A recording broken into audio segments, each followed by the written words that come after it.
hapon mga Luzon, Visayas, Mindanao, lalo na sa aking mga followers, sa aking mga viewers, sa aking subscribers dito sa aking channel YouTube Kulyaw Pasagong TV. Sa umaga na ito ngayon, magbigay naman kong kunting tips sa inyo tungkol sa kaalaman ko sa pinagdaanan itong aking manok na pinaka magulang, pinakamatandang manok na ito ang nagbigay swerte sa akin dahil pinapadami ko ang linyada niya. Ito ang manok na pinapalay kong nagbigay swerte sa akin dahil siniswerte ako sa nagiging resulta sa nagiging mga anak ito. Sabi ng iba, swerte daw kung napunggalan ng tahid, natutubuan uli. Himala daw, swerte daw yon. Minsan maniwala ako, minsan hindi, kasi ako mismo nakaranas. Ito mismo siya ang napunggalan dating kinukontin ko rin na ang kabila niya napunggalan. Tapos nung pinahaba ko yung kabila, kinukontin ko ito, sobrang haba ng tahid niya, napunggal din, pero tinubuan uli kahit huli siyang napunggalan kasi hindi sagad, hindi swerte yun. Yan ibig sabihin yan, pinapaliwanag kasi mga baguhan pa lang. Baka sa iba sasabihin sa inyo nga swerte itong manok na ito, bibilhin nyo dahil napunggalan na ng tahid tapos tumubo lang uli, swerte yun. Hindi yun totoo. Katulad ng sa akin, ako na magpatunay sa inyo, ang haba na nito ng tahid tapos napunggal, hindi sagad, kayong tumubo siya uli, yan o, humaba naman uli. Pero yung kabila, nung unang napunggal, ilang taon na ang nakaraan nito, hindi na talaga tinubuan dahil sagad-sagad talaga pagkatanggal sa tahid niya. Yan ang ibig sabihin yan. Hindi kay sabihin natin buinas yan, swerte. Huwag kayo magpaniwala niyan dahil ako na mismo nagpatunay sa inyo sa sarili kong pinapalahin. Ito totoo, nagbigay itong swerte dahil mahusay, maayos ang performance sa linyada nito dahil 2 times winner ito siya, bandin ng bakbakan. Ang nagiging mga anak nito, karamihan din pinanalo ang laro ito. At saka kung mag-out, magbinta ako sa nagiging mga anak ito, mabili agad.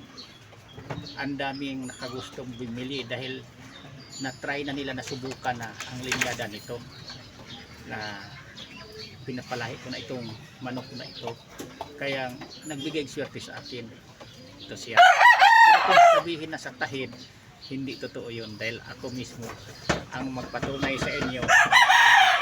Ulitin ko, napunggalan ito noong doon pa sa kabila ko to ginagamit, pinapalahi yung kabilang tahid sagad. Tapos yung nandito ko naman to dinala, pinapalahi ko rin dito, napunggalan din itong kabila, kaya lang hindi sagad, kaya tumubo na uli. Para kayong mga baguhan pa lang, huwag kayong masyado magpaniwala sa ialok sa inyong buinas, swertihin na manok kasi naputulan nagtahid, tumubo lang uli. Di bali kung pinutol lang natin ng sinadya, tutubo lang yan. Pero yung na punggal, tumama, kung asaan niya pinatamang pumalo siya na alis, tanggal ang tahid niya, hindi na talaga tubuan yan. Kung sagad-sagad tulad itong kabila, yan o, makinis na. Pero ito siya pagkapunggal kasi may natira pa nga puno, kaya tumubo lang ulit. Yan lang para makakuha kayo konting idea ng mga baguhan pa lang. Siningit ko lang ito, kinukontin ko sa inyo para nga kayong mga baguhan pa lang hindi kayo maisahan kung namimili kayong manok na alokin kayo nga ito magandang bibilhin mo ito dahil swerte ito dahil tanggal ang tahid niya, tinubuan lang uli. Ibig sabihin swerte daw. Huwag kayong magpaniwala niyan. Ako nang nagpapatunay sa inyo. Panoorin nyo ng maigi itong kunting video ko, lalo kung baguhan pa kayo, pinapaliwanag ko na sa inyo. Nasa manok yan, nasa pagpili sa linyada na mahusay, maganda ang performance.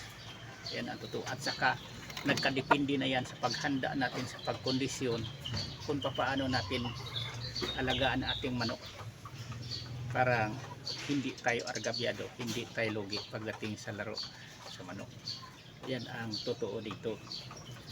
Kaya kayong mga baguhan pa lang, lagi nyong tatandaan na sa ngayon nagkukuntin tungkol sa pagpalahi ng manok sa kaalaman nila, panoorin nyo isa-isa Tapos pagmasdan yung mabuti, kayo na ang bahalang magdesisyon kung at sino sa amin, sino sa kanila ang nagsasabi ng totoo tungkol sa karanasan, tungkol sa history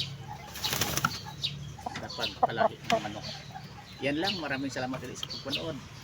Sa hindi pa pala subscribe, paki-subscribe naman, ipaki-share para sa pag-share nyo sa aking mag-upload ng mga videos dito sa aking channel YouTube Kaleo Kasabong TV.